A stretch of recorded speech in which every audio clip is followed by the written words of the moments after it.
இது உங்கள் moms narration. நம்ம தமிழ்நாட்டில் பூக்கிற பல பூக்கள் மருத்துவ பயன்கள் பெற்றது. அதில் ஒன்று தான் இந்த நித்திய கல்யாணி. இது ஆங்கிலத்தில் மடகாஸ்கர் பெரிவிங்கிள்னு அழைக்கப்படுது. கிரேவியார்ட் பிளான்ட்டுன்னு கூட இதுக்கு ஒரு பேர் இருக்குது. அதாவது சுடுகாட்டு பூக்கள்னு இதை சொல்கிறாங்க. இந்த செடியோட மகத்துவம் தெரிந்தால்தான் வாழ்க்கை நன்றாக இருக்கும் என்று சொல்கிற அர்த்தத்தில் தான் இதை சுடுகாட்டில் வளர்க்கப்படுதாமாம். இது வளர்க்கப்படுகிற இடங்களில் காற்று சுத்தமானதாக இருக்கும். இதில் மெயினான கலர் இந்த பிங்க்கும் வெள்ளையும் தான். ஆனால் இப்போது பலவித நிறங்களில் இது கிடைக்கிது. பூக்கள் இப்படி கொத்தா பூக்கும். மெயின்டெனன்ஸ் நமக்கு எதுவுமே செலவில்லை. இது எங்கெல்லாம் விதைகள் வெடித்து விழுகிறதோ அங்கெல்லாம் சிறு சிறு செடிகளாக இது முளைக்கும். மூலிகை மருத்துவத்திலும் சரி, நவீன மருத்துவத்திலும் சரி, ரெண்டிலும் இதுக்கு ஒரு இம்பார்ட்டண்ட் பிளேஸ் இருக்குது. இந்த வெள்ளை நிற பூவிலிருந்து எடுக்கப்படுகிற சாறானது ஹை பிளட் ப்ரெஷருக்கு சிறந்த மருந்தாக கருதப்படுது.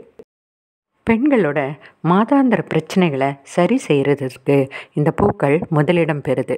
ரத்தத்தில் சர்க்கரையோட அளவை கட்டுப்படுத்துது. அதாவது இன்சுலினோட உற்பத்தியை அதிகம் பண்ணி சர்க்கரையை கட்டுப்படுத்துது.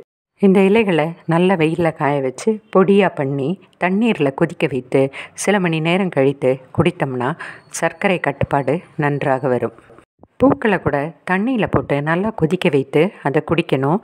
அது கசப்பாக இருந்தால் கூட சுகரை அது கண்ட்ரோலுக்கு கொண்டு வரும். நம்மளோட சுவாச குழாயில் சளி படிந்து காணப்பட்டால் அந்த படிந்திருக்கிற சளியை அகற்றுக்கு இந்த பூக்கள் மிகவும் உதவுது. மூளையோட செயல்பாடுகளை இது நல்லா மேம்படுத்தும்.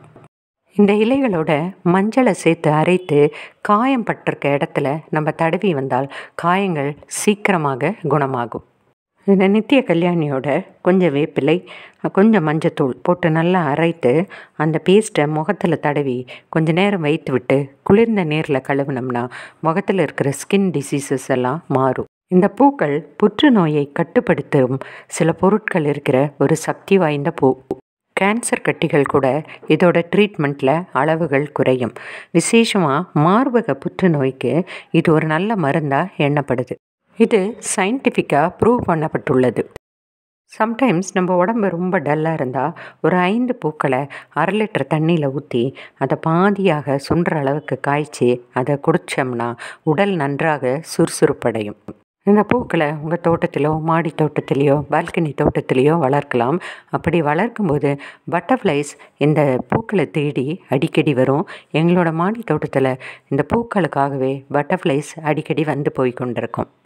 இதில் பார்த்திங்கன்னா இந்த பூக்கள் எவ்வளவு மகிமையுள்ள ஒரு பூக்களாக இருக்கிறது. அதனால் இந்த பூவை இனிமேல் நம்ம ரொம்ப இளக்காரமாக நினைக்காம அதோட வேல்யூவை புரிந்து கொண்டு நம்மளும் வீட்டில் வளர்க்கலாம்.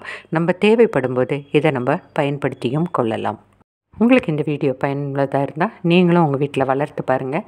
உங்களுக்கு பிடிச்சிருந்தா லைக் பண்ணுங்கள், சப்ஸ்கிரைப் பண்ணுங்கள், ஷேர் பண்ணுங்கள், கமெண்ட் பண்ணுங்கள். தேங்க்யூ.